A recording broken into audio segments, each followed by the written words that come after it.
ආයුබෝවන් තෙරුවන් සරණයි. නිවන් මඟ ගමන් කරන කෙනෙකුට ප්‍රගුණ කළ යුතු අනිවාර්යම දෙයක් තමයි මේ සිහිය කියලා කියන්නේ. එහෙමත් නැත්නම් සතිමත් බව කියලා කියන්නේ. කෙනෙකුට හිතෙන්න පුළුවන් සිහිය පවත්වා ගන්නේ කොහොමද කියලා කිව්වට ඒක කොහොමද කොතනින්ද කොයි විදිහටද පටන් ගන්න කියලා.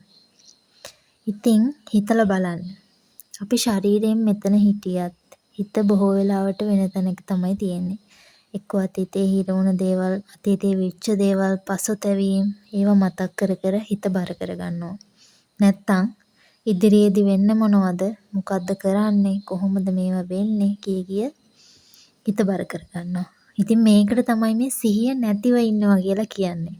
එතකොට සිහියෙන් ඉන්නවා කියලා කියන්නේ මේ මොහොතේ ජීවත් වෙන එකට.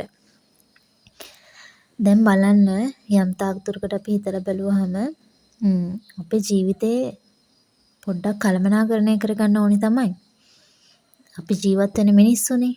ඒත් අපි එකට ඇලිලා ගැලිලා මේක මේ විදිහට වුණොත් හොඳයි මේක මේ විදිහට කරගෙන මෙහෙම කියලා ඒකට ඇලි ජීවත් වුණොත් අපිට කවදාවත් මේ සිහිය කියන දේ ප්‍රගුණ කරගන්න බැරි වෙනවා. සහ අපේ හිතට ලොකු විඩාවක් තමයි ඇති වෙන්නේ. පීඩාවක් තමයි ඇති වෙන්නේ.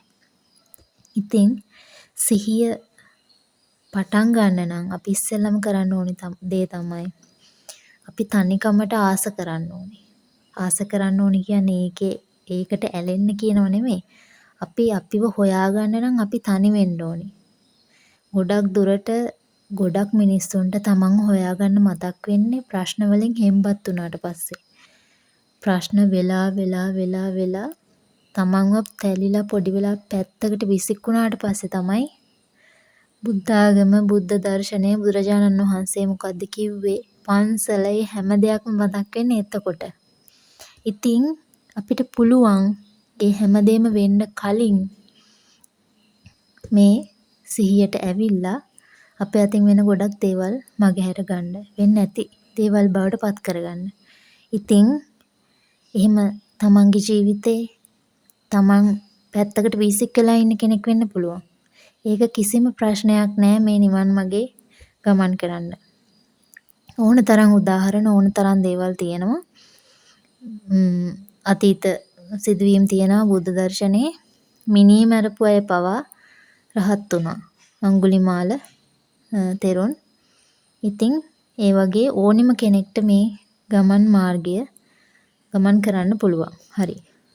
එතකොට මුලින් කිව්වා වගේ අපි අනිවාර්යයෙන්ම තනිකම නිහඬ බව කියන එකට කැමැත්තක් දක්වන්න සහ ඒ තුල ජීවත් වෙන්න බලන්න ඕනේ. පිරිසක් මැද වුණත් අපි තනිව ඉන්න බලන්න ඕනේ. මං කියන්නම් මේක කොහොමද දැන් පටන් ගන්න කියලා. දැන් ඔයා හිතන්න ඔයා දැන් කනවා මොනවා හරි. ඔයා මොනවා හරි බත් එකක් හරි මොනවා හරි කනවා.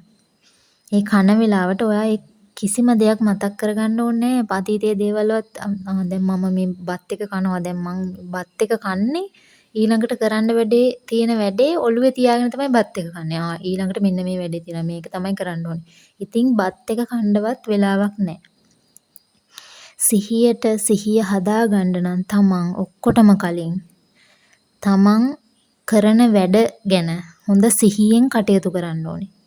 තමන් මේ වැඩේ කරනවා කියන එක දැනගන්න ඕනේ. දැන් උදාහරණයක් විදිහට මම කිව්වා වගේ බත් කනවා නම් ඒ කන කෑම එක ඔයා රස විඳින්න. ඒ රසයට ඇලෙන හැටි මේ රස කොහොමද මේ රසයට ඇලෙන හැටි ඔයා දැනගන්න. ඔයා බලන්න ඔයා මේ කෑම එක ගන්නේ ශරීරයේ පැවැත්මට විතරක්ද නැත්නම් තමන්ගේ දිව පිනවන්නද කියලා. ඉතින් එතකොට දන්නේම නැතුව තමන්ගේ උවමනාවට විතරක් කෑම ගන්න තැනට කාලයක් යද්දිපත් වෙනවා. ඒක ඉතින් ඔයා ඒ ගන්න හැම ආහාර වේලකදීම වගේ ඔයා ඒ සිහිය අනිවාර්යෙන් පවත්වා ගන්න ඕනේ. ඒකයි කියන්නේ තනි වෙන්න, තනිකමට ආස කරන්න, නිහඬ වෙන්න කියලා. එතකොට තමන්ට තමන්ව ඇහෙන්න පටන් ගන්නවා. මොකද නිහඬ වෙනකොට තමන්ට තමන්ව ඇහෙනවා. පිටත ලෝකෙට නෙමෙයි. ඒකට නෙමෙයි අවධානය දෙන්නේ තමන්ට. ඒ වගේම තමයි තව අවස්ථාවක් ගන්න ඔයාට හොඳටම කේන්ති ගිහින් ඉන්නේ. හරිද? ඔය කායක හරි බහින් බස්සීමක් ඇතිලා හොඳටම කේන්ති කියලා ඉන්නේ. දැන් ඔයාට එයාට බනින්නත් හිතෙනවා. ඔයා ඒ වෙලාවට කල්පනා කරන්න ඕනේ ඔයා බනින එක නෙමෙයි කරන්න ඕනේ. ඔයා ඒ වෙලාවට ඔයා දිහා බලන්න. ඔයාගේ ඇතුළට මොකද වෙන්නේ? හරි මට දැන් මගේ මාව නලියනවා. මට දැන් මෙයාට ගහන්නමයි හිතෙන්නේ. මට මෙයා කියන ඒවාට කියන්නමයි හිතෙන්නේ. එතකොට ඔයා ඒ වෙලාවට හිතන්න මම මේ කරන්නේ මගේ හිතේ තියෙන පීඩාවක් නිදහස් කරගන්න නේද මම මේ හදන්නේ. මගේ හිතේ තියෙන පීඩාවේ කියන්නේ මම බලාපොරොත්තු වෙනවා මට බනින කෙනා මට ඕනි විදිහට එයා රියැක්ට් කරන්න ඕනි කියලා. එහෙම කරන්නේ නැහැනේ කවුරු. අපි හැමෝම වෙනස් වෙන මිනිස්සු. අපි වුණත් ඒ කියන්නේ තමන් වුණත් කාලෙකදී වෙනස් වෙනවා. ඔයාම කල්පනා කරන්න ඔයා අවුරුදු 10කට කලින් හිටපු පුද්ගලයා නෙවෙයිනේ දැන් ඉන්නේ. ඉතින් ඒ වගේ ඔයා එවල හිතන්න ඕනේ. මගේ ළඟ මාත් එක්ක මේ බැනගන්න කෙනා මට ඕනි විදිහට දේවල් කියන්න ඕනි කියන එක ඔයාගේ හිතේ දෙන හින්දා තමයි ඔයාටත් දේවල් කියන්න හිතෙන්නේ. ඔයා ඒ වෙලාවට හරිනම් කරන්න ඕනේ. ඔයා දිහා බලන්න. ඔයාට මොකක්ද ඇති වෙන්නේ? ඔයාට මේ බනින්න හිතෙනවා. දැන් මගේ හිත හරි පීඩාවෙන් දඟලනවා. මට බනින්න හිතෙනවා. එහෙම කියලා. තමන්ගේ හිතේ ඇති වෙන දේවල්, මානසිකව ඇති වෙන දේවල්, ශාරීරිකව ඇති වෙන දේවල්, ඒව ගැන ඔයා ඒවලට සිහියට එන්න පටන් ගත්තාම දන්නේම නැතුව තමන්ගේ හිතේ තිබ්බ ඒ කේන්තිය නිකම්ම නැති වෙලා යනවා. ඒක තමන්ට තේරෙනවා. තමන්ට තේරෙනවා මගේ හිතේ තියෙන කේන්තිය දැන් කොහේ ගියාද දන්නේ. ඉතින් ඔයාට ඒක කරන්න හරිම පහසුයිනේ. අරයට බනිනවට වඩා පහසුම දේ ඒක. එයත් එක්ක රණ්ඩුවට යනවට වැඩිය පහසුම දේ ඒක. ඉතින් ඒකෙන් තව දෙයක් වෙනවා.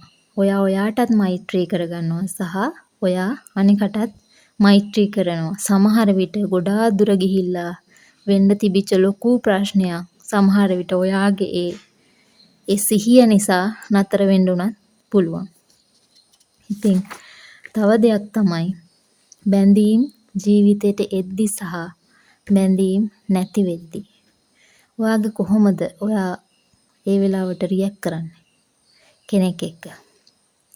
ඔයා බලන්න ඒ වෙලාවට ජීවිතේට බැඳීමක් එනකොට හරි සතුටුයි.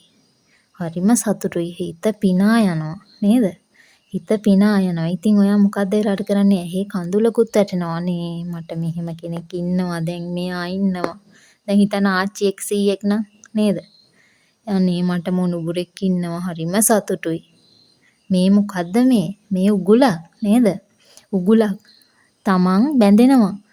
බැඳීමක් තමයි මේ තමන්ට මේ ඇවිල්ලා තියෙන්නේ. ඉතින් ඒක ඒ වෙලාවට අපි හිතන්න ඕනි මම සංසාරේ කොච්චරනම් මේ විදිහට මොනුබුරන්ට මිනිබිරියන්ට බැඳිලා ඇද්ද? කොච්චරනම් මේ වගේ අයට ස්වාමි පුරුෂයාට බිරිඳට කොච්චරනම් මෙහෙම බැඳිලා ඇද්ද? ඒව තමයි හිතන්න ඕනේ.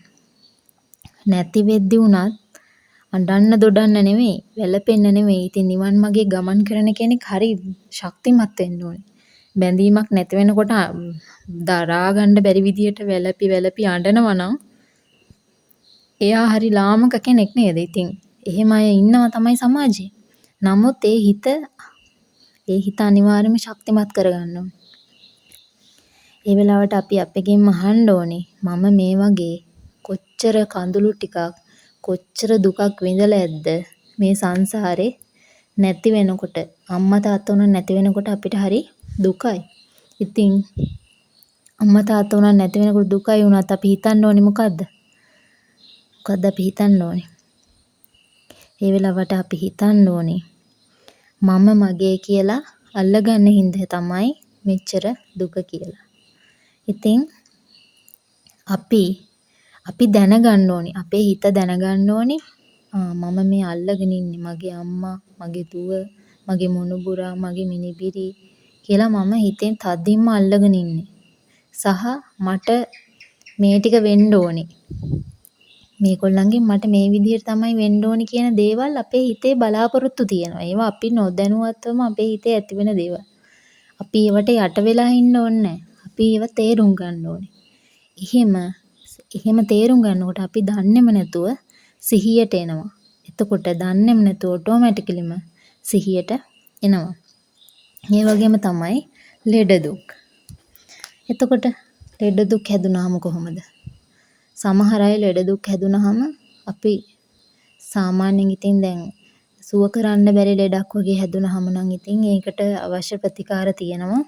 කාලයක් විඳවන්න වෙනවා. ඒක සංසාර කර්මත් එක්ක එන දෙයක්.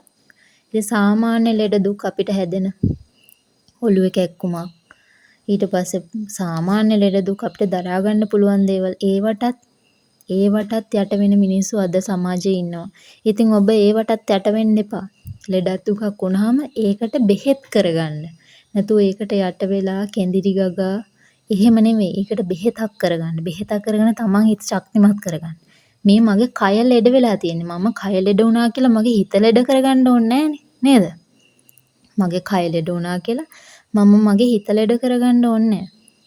ඉතින් මේ විදිහට තමන්ගේ ජීවිතේ එන හැම දෙයක්ම සිහිය හැම වෙලේම තියාගන්න බෑ. එහෙම තියාගන්න බෑ. නිවන් මඟ ගමන් කරන කෙනෙකුට නිවන් මඟ ඉවර කරපු කෙනෙකුට නෙමෙයි නිවන් මඟ ගමන් කරන කෙනෙකුට කිසිම කෙනෙක්ට සිහිය පැය 24ම තියාගන්න බෑ. සිහිය ගිලිහෙන වෙලාවල් තියෙනවා. සිහිය ගිලිහෙනකොට දැන් සිහිය ගිලිහෙච්ච වෙලාවල් තියෙනවනේ. ඒ ගිලිහිලා ආයෙ සිහිය එන වෙලාවට අපි දැනගන්නවා මට සිහිය නැති වෙලා තිබුණේ. දැන් මට සිහිය තියෙනවා. ඒක ඒ විදිහට දැනගත්ත හැකි. එතකොට කාලයක් යනකොට ඔයාට නොදැනීම ඔයාගේ හිත ඔයාගේ මනස පුරුදු වෙනවා මේ සිහිය කියන එක නිතර ලබන්න. එතකොට මොන දේ කරත් මොන දේ වුණත් ඔයාට නිතරම සිහිය ඇති වෙන්න පටන් ගන්නවා. ඉතින් ඔයාගෙන් අහලා බලන්න ඔයා දැන් ඉන්නේ සිහියෙන්ද කියලා. මේ ටෙක්නික් ප්‍රැක්ටිස් කරලා බලන්න. ප්‍රායෝගිකව යොදාගෙන බලන්න. ඔයාටත් සුවයක් දැනෙයි. ඉතින් channel එක subscribe කරන්න, comment කරන්න, share කරන්න. සරල විදිහට නිවන් මඟ ප්‍රායෝගිකව ලබා ගන්න අපිත් සමග එකතු වෙන්න. තෙරුවන් සරණයි.